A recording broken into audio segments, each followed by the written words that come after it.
दोस्तों, सोचिए जरा, अगर मैं आपसे कहूं कि आपका दिमाग आपको रोज चीट करता है। हां, आपका अपना दिमाग। कभी आपको लगता है कि आपने बहुत स्मार्ट डिसीजन लिया है, लेकिन बाद में रियलाइज होता है, यार, मैंने ये गलती कैसे कर दी। कभी आपने नोटिस किया है कि एक छोटी सी बात आपकी पूरी लाइफ को बदल देती है। असल में हम सोचते हैं कि हम लॉजिकल इंसान हैं, लेकिन सच्चाई ये है, हमारे डिसीजंस अक्सर इरैशनल होते हैं।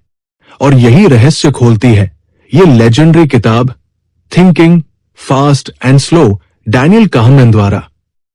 दोस्तों, ये किताब सिर्फ साइकोलॉजी नहीं, बल्कि आपकी जिंदगी का मैनुअल है। इसमें आपको मिलेगा एक ऐसा दिमागी नक्शा जो बताएगा कि आपका ब्रेन किस तरह काम करता है और क्यों आप बार बार वही गलती रिपीट करते हैं। तो तैयार हो जाइए इस दिमागी एडवेंचर के लिए, क्योंकि आज हम उतरेंगे अपने दिमाग की गहराइयों में, जहां आपका फ्यूचर छिपा है। दोस्तों, हर महान किताब के पीछे एक इंसानी कहानी होती है, और थिंकिंग फास्ट एंड स्लो के पीछे है डैनियल काहनमैन की खुद की जिंदगी का संघर्ष। साल था 1940। दुनिया जल रही थी, दूसरा विश्व युद्ध। जर्मनी ने फ्रांस पर कब्जा कर लिया था। उस समय एक छोटा सा बच्चा, सिर्फ 7-8 साल का, पेरिस की गलियों में भाग रहा था। वही बच्चा था डैनियल काहनमैन। क्यों भाग रहा था? क्योंकि वह यहूदी था, और यहूदियों के लिए वो समय सबसे खतरनाक था। उन्हें अपनी पहचान दिखाने के लिए कपड़ों पर एक बैज पहनना पड़ता था। इमेजिन कीजिए, ऐसा बैज पहनना मतलब सीधा मौत का इनविटेशन। एक शाम की घटना उसकी जिंदगी बदल गई। डैनियल खेलते खेलते देर कर गया और कर्फ्यू का समय हो गया। कर्फ्यू मतलब यहूदी बच्चों को बाहर निकलने की सख्त मनाही। डरते डरते उसने अपनी जैकेट उल्टी कर ली ताकि बैज छुप जाए।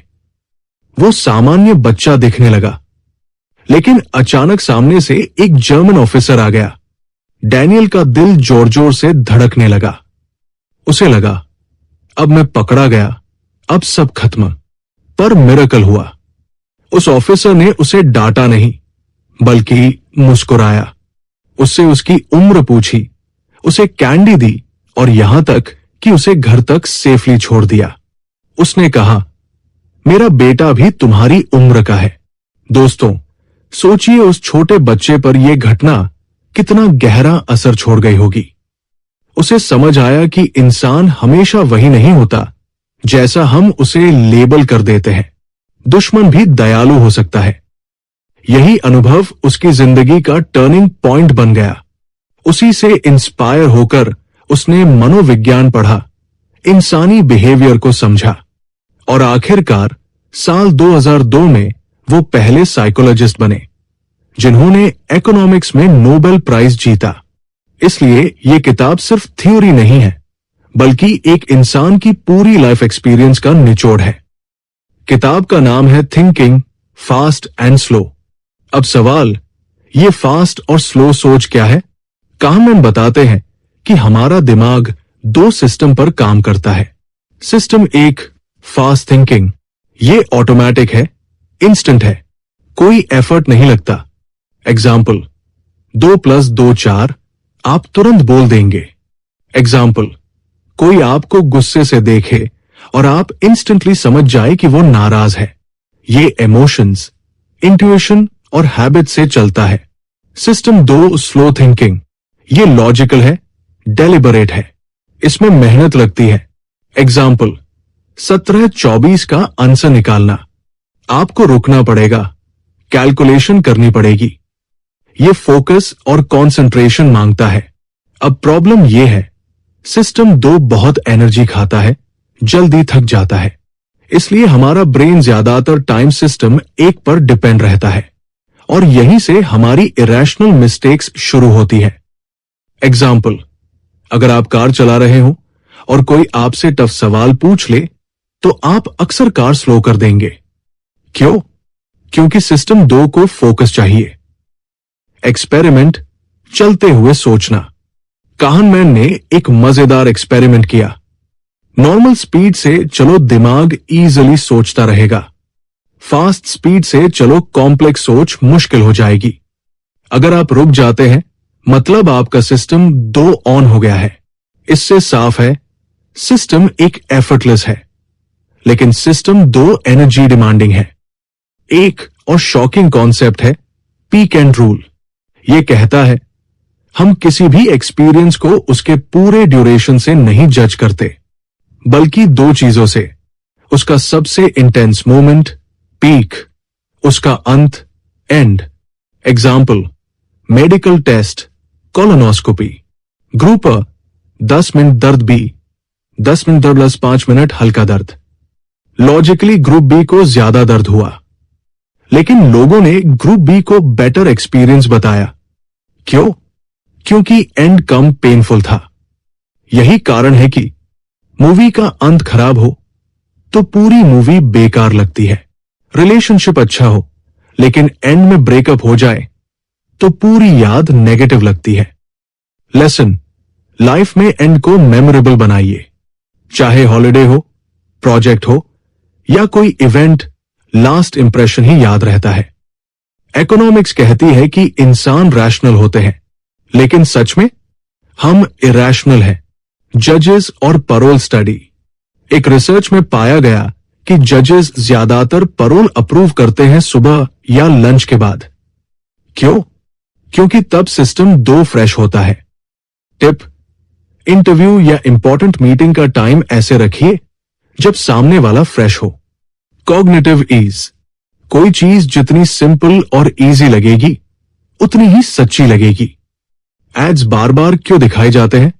क्योंकि फैमिलियरिटी से वो सच लगने लगते हैं, इसलिए ब्रांड हमें बार बार दिखाए जाते हैं। हमारा ब्रेन आलसी है, इसलिए ये शॉर्टकट्स लेता है। इन्हें कहते हैं ह्यूरिस्टिक्स, लेकिन ये अक्सर बायस क्रिएट कर देते हैं। Anchoring effect. अगर दुकान में लिखा हो लिमिट 12 कैंस पर कस्टमर, लोग ज्यादा खरीदेंगे। क्यों? क्योंकि 12 उनका एंकर बन गया। नेगोशिएशन में पहला नंबर आप बोले, फायदा आपका। अवेलेबिलिटी बायस। जितना ज्यादा किसी चीज को सुनेंगे उतना वो सच लगेगा, इवन अगर वो झूठ हो। एग्जाम्पल, रूमर्स या फेक न्यूज। कभी कभी लोग सोचते हैं मैंने किसी को डांटा और उसका परफॉर्मेंस इंप्रूव हो गया, लेकिन सच में ये नेचुरल रिग्रेशन है। एक्सट्रीम परफॉर्मेंस नेचुरली एवरेज की ओर लौटता है। एग्जाम्पल, गोल्फ प्लेयर्स या स्टूडेंट्स, एक दिन बहुत अच्छा परफॉर्मेंस, अगले दिन एवरेज। ये नॉर्मल है। दोस्तों, अब तक आपने सुना system 1, system 2, peak and rule और कुछ कॉमन बियास। अब सोचिए, क्या आपके साथ भी ऐसा हुआ है कि आपने किसी प्रोडक्ट को सिर्फ इसलिए खरीद लिया क्योंकि एड बार बार दिखा था, या फिर कोई डिसीजन सिर्फ इसलिए लिया क्योंकि किसी ने एक बड़ा नंबर बोल दिया? यही है हमारे ब्रेन के शॉर्टकट्स, और इन्हें समझना ही इस किताब का असली पर्पस है। अब तक क्या सीखा? दोस्तों, पार्ट 1 में हमने देखा कि कैसे डैनियल काहनमैन की पर्सनल स्टोरी ने उनकी सोच बदली और उन्होंने दुनिया को सिस्टम 1 फास्ट थिंकिंग और सिस्टम 2 स्लो थिंकिंग का कॉन्सेप्ट दिया। हमने समझा कि किस तरह हमारा दिमाग शॉर्टकट्स लेता है और हमें अक्सर इरैशनल डिसीजंस की तरफ धकेल देता है। अब पार्ट 2 में हम डाइव करेंगे और भी गहरे कॉन्सेप्ट्स में biases, framing, loss aversion, planning fallacy और प्रोस्पेक्ट थ्योरी। और सबसे मजेदार हिस्सा होगा कैसे आप इन लर्निंग्स को अपनी जिंदगी, करियर और रिलेशनशिप्स में अप्लाई कर सकते हैं। तो चलिए शुरू करते हैं। दोस्तों, क्या आपने नोटिस किया है कि सवाल पूछने का तरीका हमारे जवाब को पूरी तरह बदल देता है? यही कहलाता है फ्रेमिंग इफेक्ट। एग्जाम्पल, मान लीजिए डॉक्टर कहते हैं इस सर्जरी में 90% चांस है सक्सेस का। आप खुश होंगे और सर्जरी के लिए तैयार भी। लेकिन अगर वही डॉक्टर बोले इस सर्जरी में 10% चांस है फेलियर का, अब आपको डर लगेगा और आप शायद मना कर देंगे। देखा, बात वही है, लेकिन फ्रेम अलग है और हमारा दिमाग इसे डिफरेंटली रिएक्ट करता है।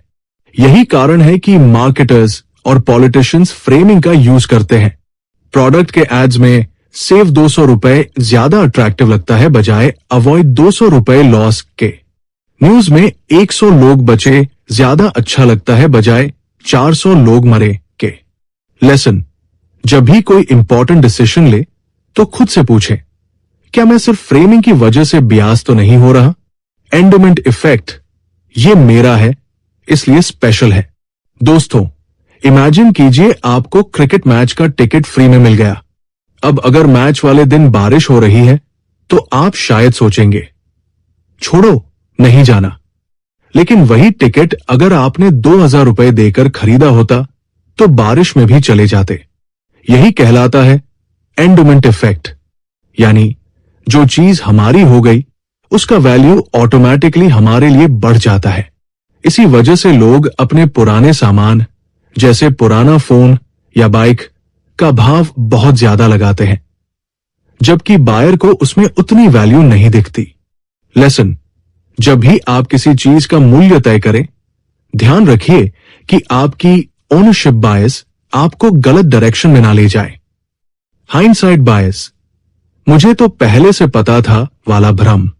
दोस्तों, क्या आपने कभी किसी इवेंट के बाद कहा है, अरे मुझे तो पहले से पता था ये होगा? असल में ये आपका दिमाग ट्रिक खेल रहा है। इसे कहते हैं हाइंडसाइट बायस। एग्जाम्पल, कोई क्रिकेट मैच हुआ और अनएक्सपेक्टेड टीम जीत गई। अब लोग कहते हैं, हमें तो पहले से अंदाजा था। स्टॉक मार्केट गिरा और लोग कहते हैं, ये तो ऑब्वियस था। सच ये है कि पहले किसी को एग्जैक्ट आउटकम पता नहीं था, लेकिन बाद में दिमाग सेल्फ कॉन्फिडेंस दिखाने के लिए खुद को बेवकूफ बनाता है। लेसन, भविष्य अनप्रेडिक्टेबल है। मुझे तो पहले पता था वाली सोच से बचिए। यह आपकी लर्निंग एबिलिटी को कम कर देती है। प्लानिंग फैलेसी, ओवर कॉन्फिडेंस का जाल। दोस्तों, आपने कभी सोचा है कि प्रोजेक्ट्स हमेशा टाइम से ज्यादा क्यों लेते हैं? हाउस बनाना हो 6 महीने कहा जाता है, लेकिन 1 साल लग जाता है। स्टूडेंट्स कहते हैं, मैं एग्जाम के लिए पूरा सिलेबस 1 हफ्ते में कर लूंगा, लेकिन होता रेयरली है। इसे कहते हैं प्लानिंग फैलेसी, यानी हम हमेशा अंडर एस्टिमेट कर लेते हैं कि किसी काम में कितना टाइम और एफर्ट लगेगा। सॉल्यूशन, काममैन सजेस्ट करते हैं प्रीमॉर्टम टेक्निक। मतलब, कल्पना कीजिए आपका प्रोजेक्ट फेल हो गया। अब सोचिए क्यों? ऐसा करने से लूप होल्स और प्रैक्टिकल प्रॉब्लम्स पहले से दिखने लगती है। लेसन, हमेशा प्लानिंग करते समय वर्स्ट के सिनारियो सोचिए। इससे आपकी स्ट्रैटेजी मजबूत होगी। प्रोस्पेक्ट थ्योरी, रिस्क और लॉस की सच्चाई। अब आते हैं इस किताब के सबसे पावरफुल कॉन्सेप्ट पर, प्रोस्पेक्ट थ्योरी। लॉस अवर्जन, हानि का डर। काहनमैन कहते हैं, लॉस का दर्द गेम की खुशी से लगभग दोगुना होता है। एग्जाम्पल, अगर आप कॉइन टॉस खेल रहे हो, जीतने पर 150, हारने पर $100, तो मैथमेटिकली ये डील अच्छी है, लेकिन ज्यादातर लोग इसे एक्सेप्ट नहीं करेंगे क्योंकि लॉस का डर ज्यादा पावरफुल है। यही कारण है कि लोग रिस्की डिसीजन से बचते हैं, इवन अगर चांसेस उनके फेवर में हो। रिस्की चॉइसेस, फ्रेम बदलते ही जवाब बदलता है। इमेजिन कीजिए एक डिजीज फैल रही है। साइंटिस्ट्स 2 प्रोग्राम्स सजेस्ट करते हैं। प्रोग्राम अ, 200 लोगों की जान बच जाएगी, गारंटीड। प्रोग्राम बी, 600 लोगों में से 1/3 चांस है कि सभी बच जाएंगे और 2/3 चांस है कि कोई नहीं बचेगा। ज्यादातर लोग प्रोग्राम अ चुनेंगे, लेकिन अगर फ्रेम बदल दें, प्रोग्राम अ, 400 लोगों की मौत निश्चित, प्रोग्राम बी, वही प्रोबेबिलिटी। अब लोग प्रोग्राम बी चूज करेंगे। देखा, ऑप्शन सैम है, लेकिन फ्रेमिंग बदलते ही हमारा दिमाग अलग रिएक्ट करता है। ओवर कॉन्फिडेंस बायस, मैं एक्सपर्ट हूं का इल्यूजन। काहनमैन बताते हैं कि ज्यादातर लोग अपने नॉलेज और प्रेडिक्शन स्किल्स को ओवर एस्टिमेट करते हैं। स्टॉक मार्केट के एक्सपर्ट्स भी कई बार बंदर के रैंडम डार्ट थ्रो जितने एक्यूरेट होते हैं। लीडर्स भी अक्सर फ्यूचर को ओवर प्रेडिक्ट करते हैं और फेल हो जाते हैं। लेसन, ह्यूमिलिटी, विनम्रता जरूरी है। जितना आप मानेंगे कि मुझे सब नहीं पता, उतना आप सीख पाएंगे। स्टैटिस्टिक्स और रिग्रेशन एवरेज की ताकत। कामैन एक और फैसिनेटिंग कॉन्सेप्ट बताते हैं, regression to the mean. Example, Israeli air force के इंस्ट्रक्टर्स सोचते थे कि अच्छे परफॉर्मेंस पर प्रेस करने से अगली बार परफॉर्मेंस खराब हो जाता है और खराब परफॉर्मेंस पर डांटने से अगली बार परफॉर्मेंस इंप्रूव हो जाता है। लेकिन असल में यह सिर्फ स्टैटिस्टिकल रिग्रेशन था। एक्सट्रीम परफॉर्मेंस के बाद नेचुरली एवरेज परफॉर्मेंस आता है। लेसन, किसी आउटकम को सिर्फ प्रेस या पनिशमेंट से एक्सप्लेन मत कीजिए। कभी कभी यह सिर्फ नंबर्स का खेल होता है। Real life applications, business, career, relationships. अब सवाल है, ये कॉन्सेप्ट्स हमारी लाइफ में कैसे काम आते हैं? बिजनेस मार्केटर्स फ्रेमिंग और एंकरिंग का खूब इस्तेमाल करते हैं। एग्जाम्पल, 50% ऑफ लिखने से ज्यादा लोग खरीदते हैं बजाय buy one get one. Companies प्रोमोटम का यूज करती है प्रोजेक्ट्स में रिस्क कम करन। ए के लिए करियर, इंटरव्यूज में सुबह का टाइम बेहतर होता है क्योंकि डिसीजन मेकर्स फ्रेश होते हैं। अपने करियर गोल्स बनाते समय प्लानिंग फैलेसी से बचने के लिए रियलिस्टिक टाइमलाइन बनाइए। रिलेशनशिप्स, पीक एंड रूल, किसी रिश्ते की याद अक्सर उसके इंटेंस मोमेंट्स और एंड पर आधारित होती है, इसलिए हमेशा रिश्ते का एंड ग्रेसफुल रखिए। दोस्तों, अब तक हमने समझा कि कैसे फ्रेमिंग, बियासेस, लॉस अवर्जन और ओवर कॉन्फिडेंस हमारी जिंदगी में बार बार हमें गलत डिसीजंस लेने पर मजबूर करते हैं। अब मैं आपसे पूछना चाहता हूं, क्या आपने कभी किसी चीज को सिर्फ इसलिए ज्यादा वैल्यूएबल माना क्योंकि वो आपकी थी, या फिर कोई डिसीजन सिर्फ इसलिए लिया क्योंकि फेल होने का डर ज्यादा था? अगर हां, तो कॉन्ग्रेचुलेशंस, आप अपनी सोच को रिकॉग्नाइज करने लगे हैं और यही अवेयरनेस आपको दूसरों से अलग बनाएगी। तो दोस्तों, पार्ट 4 में हमने देखा कैसे हमारे अंदर दो सेल्व्स रहते हैं, क्यों मेमोरीज और एक्सपीरियंसेस अलग अलग हैप्पीनेस देती है, और कैसे छोटी छोटी चीजें जैसे मोमेंट्स का एंड और रिश्ते हमारी पूरी जिंदगी का रंग बदल देते हैं। अब मैं आपसे पूछना चाहता हूं, आपके लिए क्या ज्यादा इंपॉर्टेंट है, रोज रोज की छोटी छोटी खुशियां, एक्सपीरियंसिंग सेल्फ, या पूरी लाइफ की ग्रैंड स्टोरी, रिमेंबरिंग सेल्फ? इस सवाल पर सोचिए, क्योंकि यही सवाल आपकी पूरी जिंदगी की डायरेक्शन बदल सकता है। दोस्तों, अगर आप अपनी जिंदगी में सिर्फ एक किताब पढ़ सकते जो आपकी सोच बदल दे, आपके डिसीजंस शार्प बना दे और आपको दूसरों से कई कदम आगे खड़ा कर दे, तो शायद वो किताब होती थिंकिंग फास्ट एंड स्लो। क्योंकि इस किताब को पढ़ने के बाद आप सिर्फ सोचेंगे नहीं, आप सोचने का तरीका भी बदल देंगे। और बिलीव मी, यही स्किल आपको हर फील्ड में दूसरों से अलग बनाएगी। पूरे सफर का रिकैप, चलो जल्दी से याद करें कि अब तक हमने क्या क्या सीखा। सिस्टम 1 वर्सेस सिस्टम 2, दिमाग का ऑटो पायलट और स्लो थिंकर। बियासेस और ह्यूरिस्टिक्स, शॉर्टकट्स जो हमें बार बार धोखा देते हैं। प्रोस्पेक्ट थ्योरी, क्यों हम लॉस को ज्यादा वेटेज देते हैं। पीक एंड रूल और टू सेल्व्स, क्यों यादें और एक्सपीरियंसेस अलग अलग हैप्पीनेस देती है। मनी, रिलेशनशिप्स और हैप्पीनेस, असली खुशी कहां से आती है। ये सब मिलकर हमें बताते हैं कि इंसान पूरी तरह रैशनल नहीं होता, हम फ्लॉड हैं। लेकिन अगर हम इन फ्लॉज को पहचान ले तो हम बेटर चॉइसेस कर सकते हैं। Practical tool kit for everyday life. अब मेन सवाल, आप इन लर्निंग्स को अपनी जिंदगी में कैसे यूज कर सकते हैं। 1, डिसीजन मेकिंग में सिस्टम 2 एक्टिवेट करो।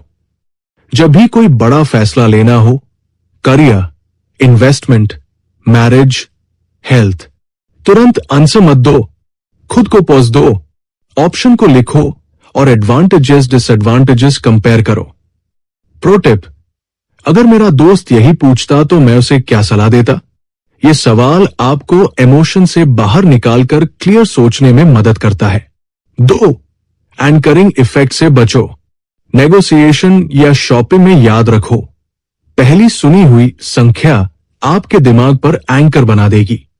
अगर कोई पहले हाई प्राइस बोले तो तुरंत रिएक्ट मत करो, रेफरेंस पॉइंट्स खुद तय करो।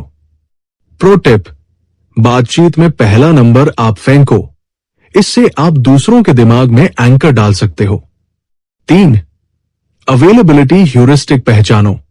मीडिया और न्यूज हमें अक्सर डराते हैं, प्लेन क्रैश, मर्डर, स्कैम्स, लेकिन असल में रेयर इवेंट्स बहुत रेयर ही होते हैं। डेटा देखो, सिर्फ स्टोरीज पर मत जाओ। एग्जाम्पल, प्लेन क्रैश रेयर है, लेकिन लोग उससे ज्यादा डरते हैं बनिस्बत रोड एक्सीडेंट से। रूल, अगर कोई इवेंट बहुत यादगार है तो उसका मतलब यह नहीं कि वो ज्यादा कॉमन है। 4.